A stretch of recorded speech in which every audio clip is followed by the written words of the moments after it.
Good afternoon, everyone. Welcome to the gallery. I'm Peggy Parsons, head of the film department.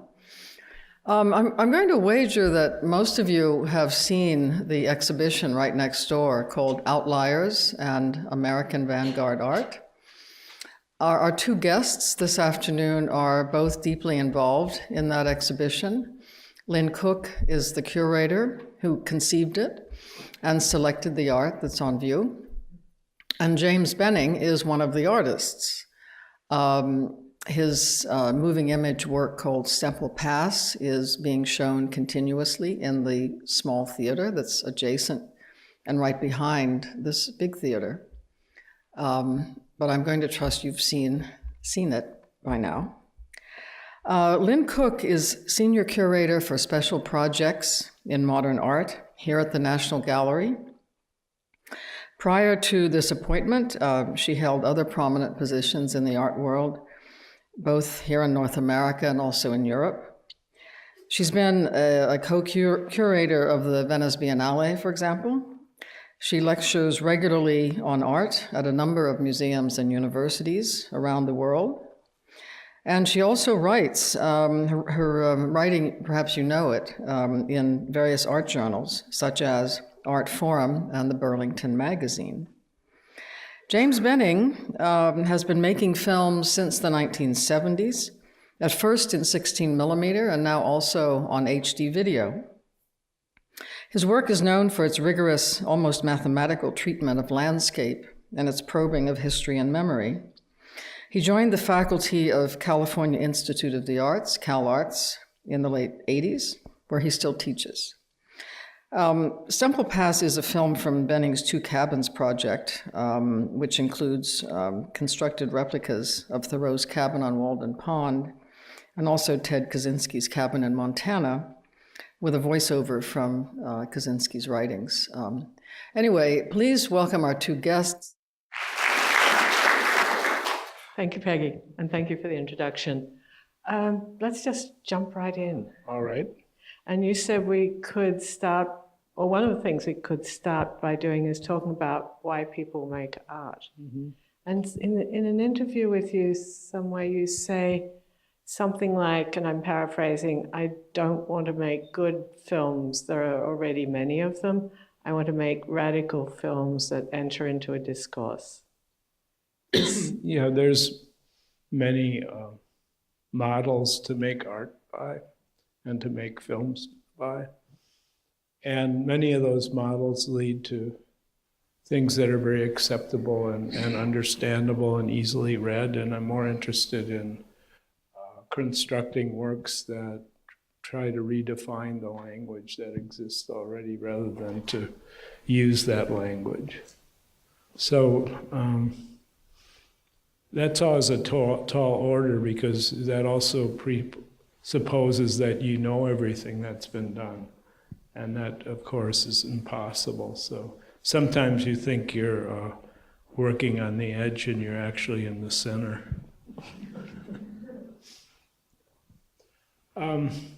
Yeah, I'm curious about why people make art, and I think if we think about that question, we can get rid of these categories of trained and untrained and outsider and insider and all of that. Because I suppose each artist works in a different way, but the way I work is I set up problems and then I try to find solutions for those. And maybe not all artists articulate that as the model, but if you look at what they're doing, certainly they have problems and they try to solve those problems. And so then how we go about doing that is if we're a trained artist, we might be confined by a language we were trained in. Mm-hmm. And if we're an untrained artist, maybe we're freer. So I think artists that are being trained need to unlearn what they learn. By freer, do you mean more self-conscious? Yeah, I mean, I don't want to say that a work is made intuitively, because I think we all think about the way we work, but we might not actively think. I mean, the thinking's going on. So, for instance, if I'm finding a frame for one of my films, I don't say to myself, go to the left a little bit, make sure that red is in the corner. But I'm actually doing that, but I'm not using language. And the way I move the camera is very much defined through a practice that's accumulated knowledge. So that some people would call that intuitive, but I think it's just thinking very quickly without language getting in the way. There's in the writing on self-taught art, there's a paradigm or a trope that comes up a lot, and I think needs questioning, and that's that the self-taught artists, particularly the outsider, and there are many forms of self-taught artists, maybe we could say, from folk artists who are working within given traditions. Historically, perhaps we would talk more about folk artists in this country than we might today, but in terms of the outsider artist, the idea is somehow that this person is isolated, solitary, solipsistic, working out of inner desire, inner needs, indifferent to the world around them, and caught up with some form of unmediated expression. And from my experience of looking at a lot of this work in order to make this show and explore some of the questions about the intersection between avant-garde artists and creators who have been marginalized for a variety of reasons, it seems to me that model's really unsupportable, and that all the artists who are in this exhibition, I would say, are strongly involved with questions of communication. And in the making of work, the worlds in which they live, not just psychically, but socially or environmentally, impact and inform their work, and that the work is directed towards audiences. These may be imaginary or real, but nonetheless the drive is to the impulse in part is to communicate. And that seems to me that that's something artists do. Yeah, that's exactly what I'm getting at. About 8 or 9 years ago, when I bought this property in the Sierra Nevada mountains, and I tore my house apart and put it back together. Then I was confronted, once I finished that construction, what would I do there? And I thought, oh, I'll train myself to paint. And I also wanted to, I would have liked to have had a Bill Traylor, one of the artists in the show, one of his paintings. He died in poverty, lost a leg to gangrene, and now his drawings and paintings are worth hundreds of thousands of dollars. So that's the irony of his life. And so I started to, I thought, well, I'll copy his work. And when I first began, I wasn't very careful with the way I proceeded. And my paintings looked a lot like his, but they weren't exactly developing the negative space on the page like he does.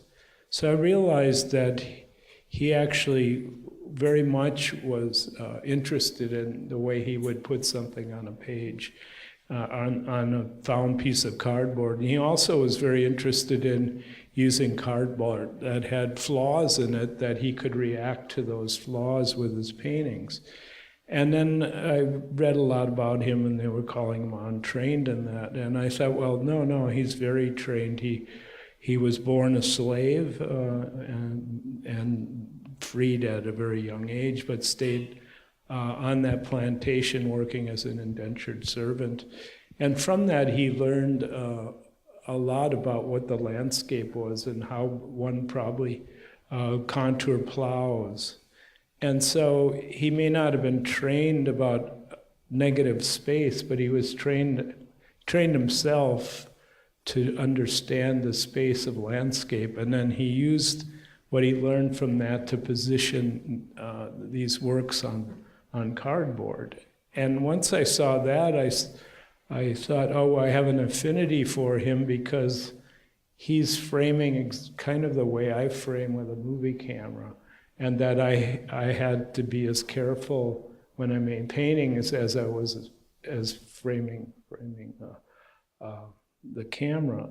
And that's when I realized that these definitions of somebody trained and untrained they're not considering what somebody's life is about. And most artists paint from their life itself. So I think he's a greatly trained artist from his, I mean, he lived a long life. He started painting when he was first 80.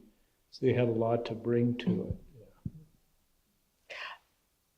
Anthropologists, unlike art historians, talk about fireside training, for example, meaning that a young girl might learn to quilt from her grandmother or aunts and uncles, aunts or a mother, and that skills like that or comparable skills for young boys in a family, in a community, that those are passed down and acquired and honed, and that those are skills that go into making of creative forms of making, whether it's a quilt or whether it leads to the kinds of heads that James Sanford Thomas made as an adult, which are also in the exhibition.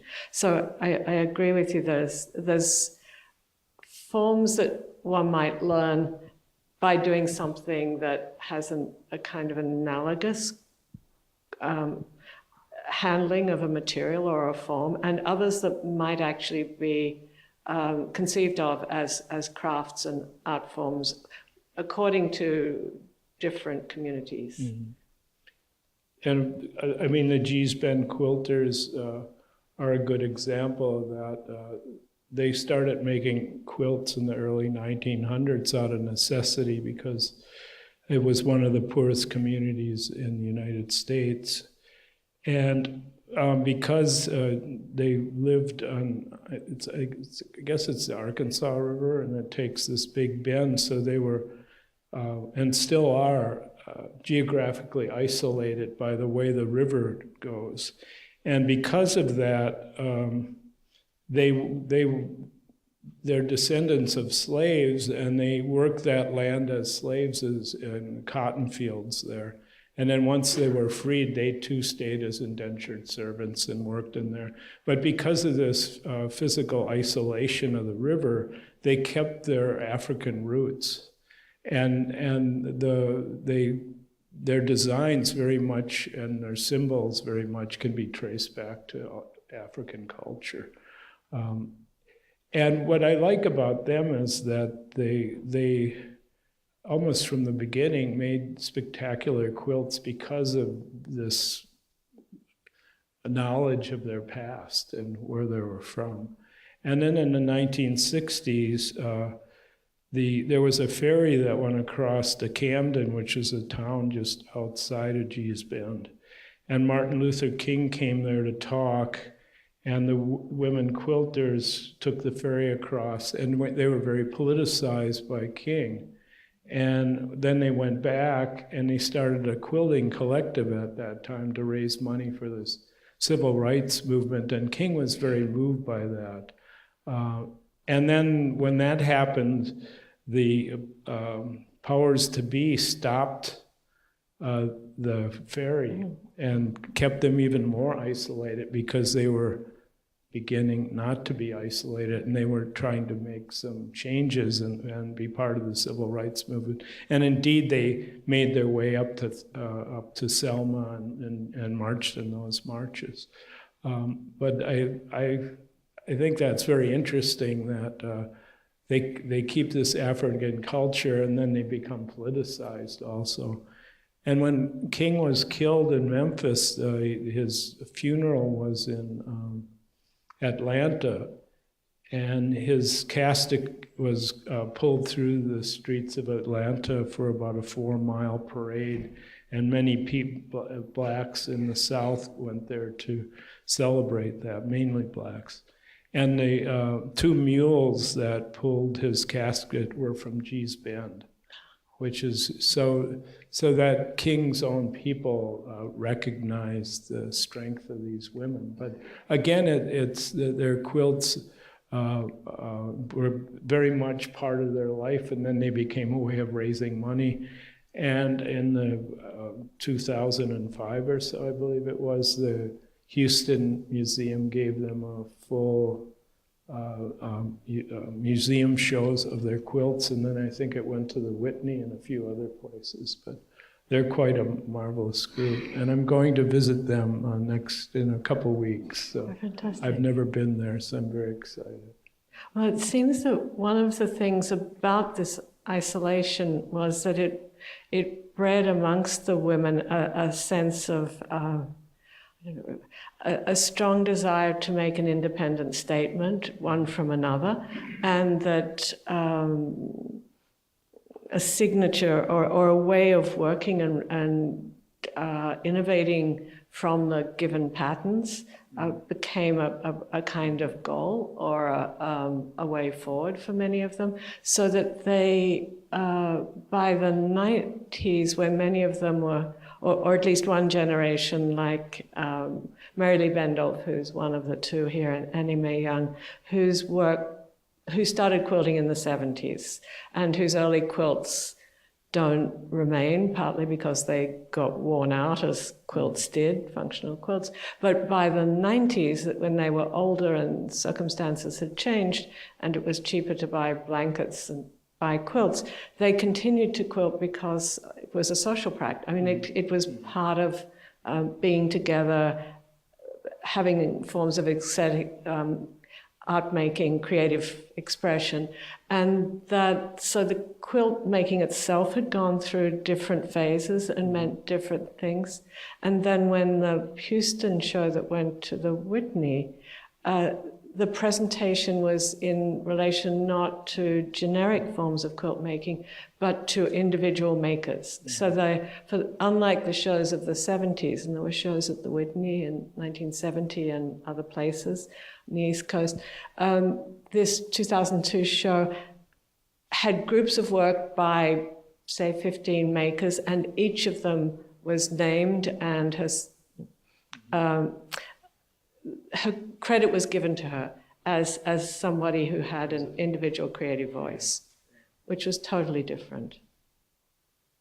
But when you look at their quilts, you can trace them back to those earlier works too. I really like the very early quilts that are made. That there is a beautiful interview with the granddaughter, I think it is, of one of the Petway women, or allowed from name that because Petway was one of the slave owners.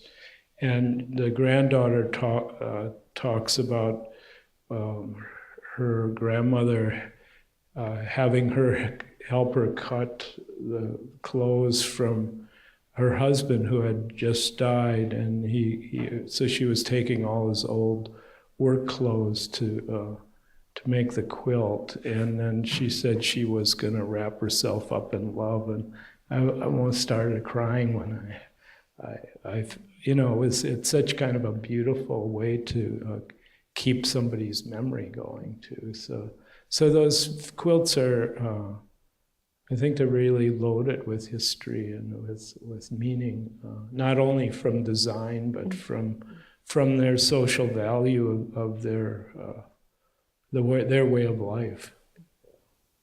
In the Two Cabins project, and the Two Cabins project is comprised of many works, films, and the cabins that you made on your property to scale, and the drawings after artists like Traylor. You also made a quilt. Can you say something about the role of that or both within the larger project? Well, I'm very interested in what you were saying earlier, that it was mainly women who made quilts, and that there's a gender connected to certain kinds of art practices. And back in the 1980s, mid-80s, I made American Dreams, which showed here last night. When I was making that, I decided to make a replica of a Milwaukee Braves jacket. And so I found an old jacket of mine, cut it up, and used that as a pattern. And then when I was living at New York at the time, and I went to the fabric area in New York and bought very fine wool, and then I taught myself how to knit, because it has knitted cuffs and tops. And I was also doing a tour of my films in the South, so I was flying. The hub was Atlanta, so I was flying like this and that. And on the plane, I was knitting purposely to knit in public because of this kind of idea that there's these kind of genders assigned to certain tasks. And I didn't want to be afraid to make something that wasn't that I wasn't supposed to be dealing with, right, because of gender. And I really, from making that jacket, I really liked sewing. It was very relaxing in that. So then when I made the Two Cabins project, I made some replicas of the quilts by the Gee's Bend people. And but I also realized that quilt making is a group activity, and quilting takes a lot of time to the actual quilting, where you sew, patterns into it. Not the sewing of the pieces together takes time, but the quilting of it really takes a lot more time, and that's generally done by a group. So I ended up never doing quilting, but I would make the patterns, and then I'd sew it together in a different way that it wouldn't be so time consuming. But I like the idea of the relaxing part of, and you can't do it in a hurry. It takes time. That was all very good for me to learn as to apply to my other art practices. What I could learn from that then could be applied. I wouldn't have to be so anxious to finish something so quickly. So it was calming in a sense. Mm-hmm.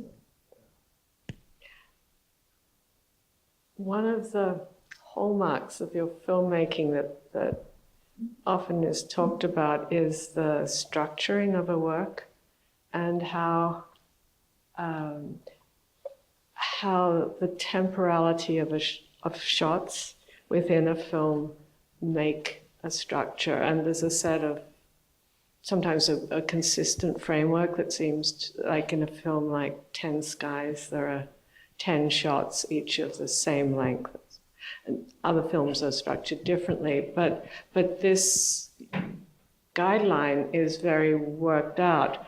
But within these long shots, looking is really slowed down, and it's clearly true in Stemple Pass, which has 4 static shots of 30 minutes.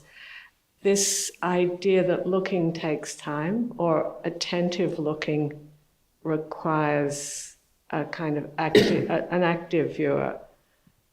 Do you connect it in some way with what you've just been talking about, or did this come out of different sets of experience and learning? Well, I think over time I realized that I learned from many different ways, from what my parents told me, what my teachers told me, from reading a book, and then from my own observation. And I also like the idea that when we learn something, when we experience something, it's understood by what we've accumulated before. And sometimes when you learn something here, it contradicts what you learned before. So you can react to that in 2 ways. You can say, no, I'm wrong now, and this prejudice that I had before is what I want to continue with. Or you can say, oh, now I have to question what I learned before. And those kinds of things, I think, are really valuable, and that one can't conclude immediately which is right and which is wrong, but it allows us to make some kind of understanding that things change, or we have a different perspective now, and that maybe we can keep our eyes open some more and get more information and make some kind of sense out of what happened here and what happened there. So my goal always is to learn from observation, and then that's hard work and it takes time. So my films started to place the audience in that same respect, and that can be very frustrating because most people are the way films are structured in the dominant cinema, they don't do that. They want to tell you what to think, and I'm asking you to consider what to think rather than telling you what to think. And that can only be done through kind of extended periods of time. And all learning, I think, takes time, and observation is, for me, one of the strong ways to learn rather than being told what's true and what isn't. So I think that's what you're asking. Yeah. And you, over decades, you've found different, you've put into play different relations between image, text, and sound to both to probe this and to kind of galvanize a viewer to work hard. Yeah, I'm not afraid to ask a lot of my audience, and I also realize that I can lose audience too because of that, because not everybody comes into the theater with wanting to learn. They might want to be entertained, and I just don't make entertaining films, although they're entertaining on their own terms if they are entertaining. Have you found it different working? You've made installations in art galleries and museums for a long time, but in recent years, probably more frequently than you did in the past. And what we have here with Stemple Pass has been shown in a broader context of works that connect to cabins. Here it's positioned in relation to text works which have extracts from Thoreau's writing written in a facsimile hand. What do you feel about audiences in museums as distinct from audiences who go to the cinema?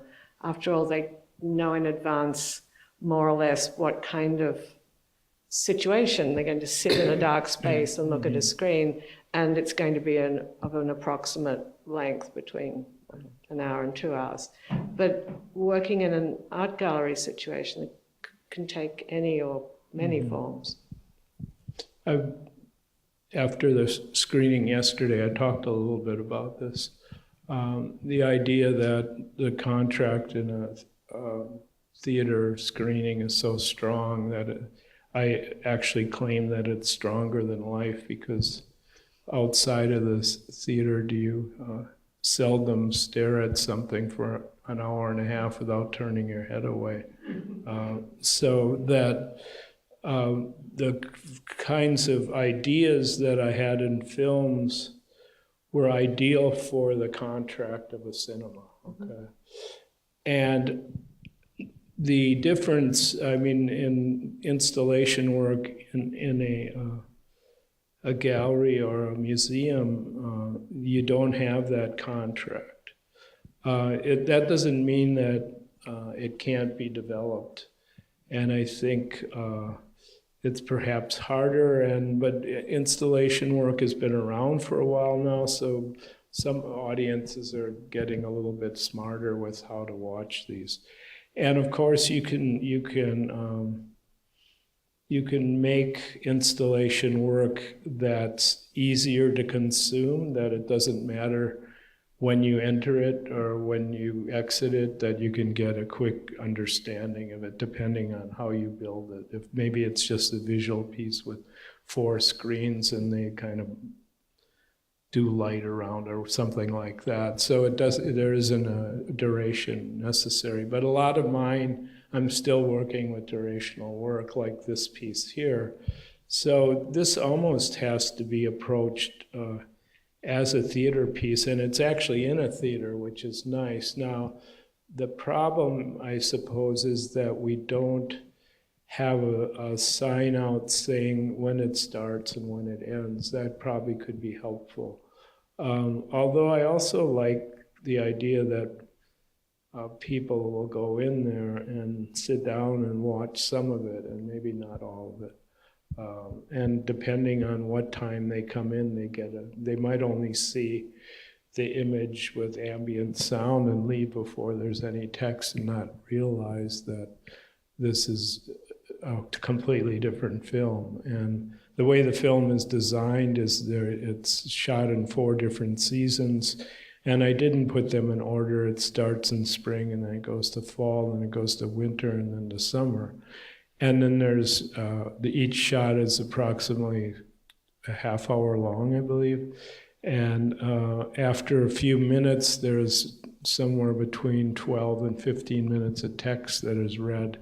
And it's 4 different categories of texts written by Kaczynski at different times in his life. The earlier texts they're all from his diaries, and the earliest diaries are about how he's trying to figure out how to live on his own in the wilderness, how to hunt, how to gather. And so those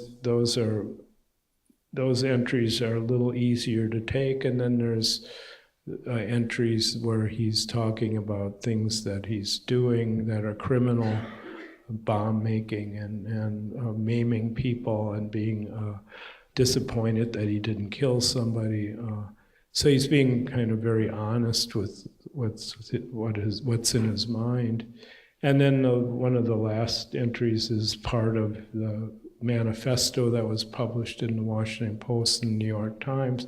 So that's more theoretical, and it's more about his ideas of technology and how dangerous technology can be and what it's doing to us. And I think he's maybe quite correct on a number of those levels. I don't think his method to begin with was correct, which I don't think was political at all to begin with. I think it came out of frustration and anger because of the way his life was lived. But he's a very complex person, and I find that I still want to listen to parts of what he has to say. So when you watch the film, you'll see that landscape with the replica of his cabin in it. And then once you hear, and I'm the person reading the texts are so, I don't know, for me, so interesting that I forget what I'm even watching, and I just listen to the text. And then when the text goes away, the image is there again, and it's there for about 15 minutes. So how you consider that image is completely changed by the information you hear in his writings. So that I find very interesting about the way we look is changed by the language that we heard. And so this piece ideally should be in a theater and seen that way. And I'm hoping that if some people might not know what it's about, see some of it.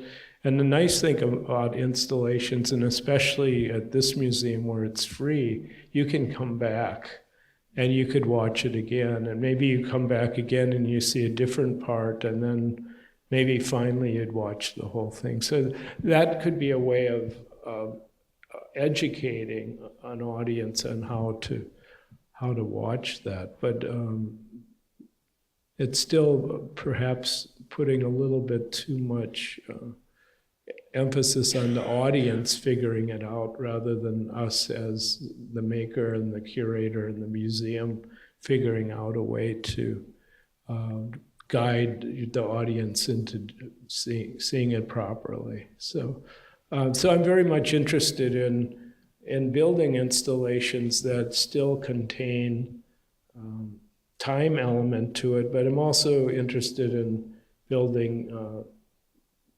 loops that are shorter too, that are understood quite quickly, and those seem to could be a way to introduce audiences to installation work, something that's shorter than such a difficult film as this. But I am so proud to be in this show and to be kind of the conclusion of the show, because I think the works can, once you see Stemple Pass, I think you could go back and look at the whole show with a whole different political point of view, that it might reinform the way you look at all these works. Because I think all these makers are caught in a particular social situation, and I think it's all being said like that. So it's very much like Kaczynski in a sense. They're all have lots to say. It may not be about killing people and about the problems of technology, but it's about life and death in another sense. So I'm glad it kind of concludes, or that it's the last thing. Hopefully people will, I mean, it's an exhausting installation of work too, that it's really takes more than a day or two to look at this show. So I maybe I should ask you that question too. How do you, I mean, when you curate such an exhaustive collection of works, what expectations do you have of audience? This, for me, is an exceptional show. It's taken nearly 5 years to bring to conclusion. It's a show that is very demanding. It's ambitious and it's demanding. And I think it benefits from being seen more than once. Mm-hmm. So its ideal audience is a local audience or someone who comes for a couple of days and can go back. I think there's always the question of how much you can see. It's also complicated by the fact that there are 80-something artists, and for very many people, and I would have been in the same position 5 years ago, half at least are probably not known.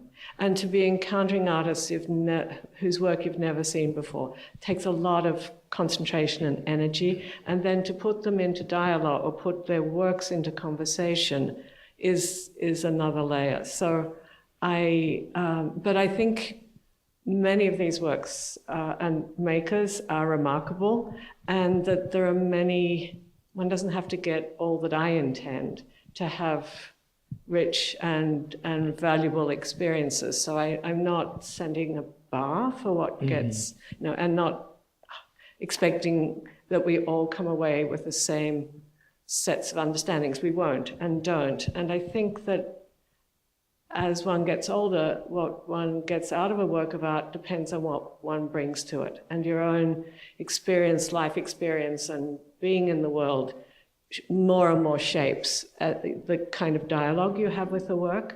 That's already a lot to say. But one of the things that come up a lot with works of art is the backstory, like how much is what you can begin to uncover by looking, and how much does some other kind of information matter. And with the work of self-taught artists, again and again, it's felt that if you go to the biography, you will find the framework for an understanding of what's being made, and that the work comes out of trauma or exceptionally difficult lives, and it's somehow revealed that the work is symptomatic of an experience. And I don't think that that is more true or less true than with artists who've gone to through academic training, but we have different assumptions about them. And I hope this show breaks this down, because when you look at the work, if you take the first group of works you see, they all include textiles. They were all made in ways that seem to be gendered. They have to do with craft, with women's work, they all have to do with some kind of hierarchy between, or a classificatory system that crosses between painting and sculpture and craft. And those things, if one pursues them in looking from one to the other, will be a rich dialogue. And it doesn't matter which of them, and I don't think one can say by simply looking at the work, which artist had academic training, which ones didn't, who had fireside training, shall we say? And those are not the first questions, that the works really can be mobilized to uncover a set of questions, to reveal aesthetic form and the kind of exploratory, innovative sets of ways of making and thinking about the world without recourse to biography. So going back to your question of way back, I think having Stempelpass toward right at the end is invaluable, because the minute one thinks Ted Kaczynski, a whole set of preconceptions come into play, and spending time in the film, looking at the landscape as your voice reads from the diaries, and then with the silences and putting those into counterpoint, you start to think differently, not just about the way he's positioned by the media, but the value of some of what he had to say and the reprehensibility of other parts of it. And it's not simple. Yeah, and when I did the Two Cabins project, when I began, it was kind of similar to when I made American Dreams, and I had Henry Aaron as one of the people in the film, and then I was looking at baseball cards and using speeches and music from the 25 years that he played baseball. So it was this kind of coming in age, but it seemed too cute for me, so I wanted to add a counterpoint.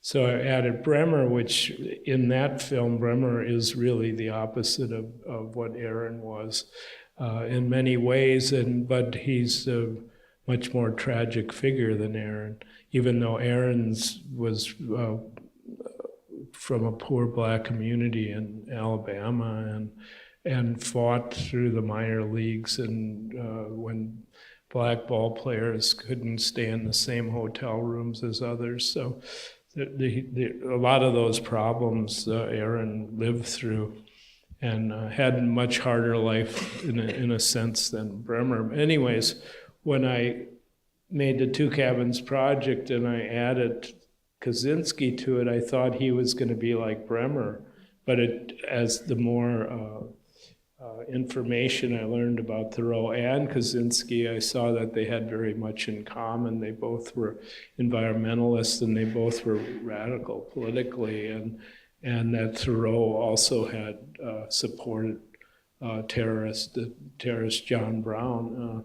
So that all of a sudden, there was the complex between those two characters wasn't like good and bad in the Bremer Aaron story. This was something that all of a sudden was very much more complex and just as tragic in a way. But so that was very interesting for me.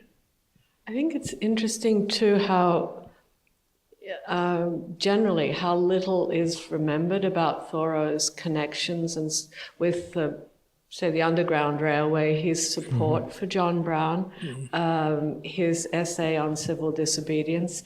But if you look back in the exhibition in the late 30s and 40s, there are a number of works painted. There are 3 specific works that I chose by Horace Pippin, William H. Johnson, and Henry Bannon, all of which feature John Brown, who is a very popular subject for artists of the time and in the culture at large. He was one of the heroes as an abolitionist at a time when Lincoln too was a very high profile.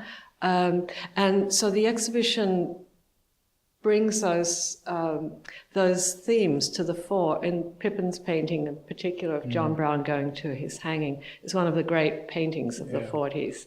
And the understanding of that historical moment vis-a-vis Brown's role against what we've forgotten about Thoreau and in relation to Kaczynski, again speaks to some of these issues and the way they surface and how history is written. And I think what comes out in this show, but comes out in the work of many, many of the artists in it, and yours certainly, is that history is written by those who have power. And whether it's the Kara Walker prints out there that take illustrations from Harper's Illustrated History of the Civil War, blow them up and rework them to put in images of others who were present, who have no voices in the official narrative, or Sam Doyle painting Lincoln in Frogmore when Lincoln stops on the way south and frees slaves, something that's not in the official record, but is certainly part of collective memory and law on St. Helena Island. Those questions about not just how art history is written, but wider histories are very vividly present, I think. And I also wanted to mention when you're saying we're not quite sure who is outside, when it changes, and when I came in with Jim Nutt and Roger Brown, those just seemed to be, I couldn't distinguish between the two at all, and between them and those works that I've seen before that. And of course, they were very influenced by Joseph Yoakum and well, I don't know, did they know Darger? But I know Yoakum, they discovered and visited him and collected a lot of his work. And you can see they've been influenced by him, which is very interesting. Stylistically, and also as a mentor, as someone who followed, and they say this very explicitly, as someone who carved an independent path, who followed his own convictions. And they embraced the work without qualification, and when they curated shows or invited into shows, they put his work or Martin Ramirez's work along with theirs, just very directly.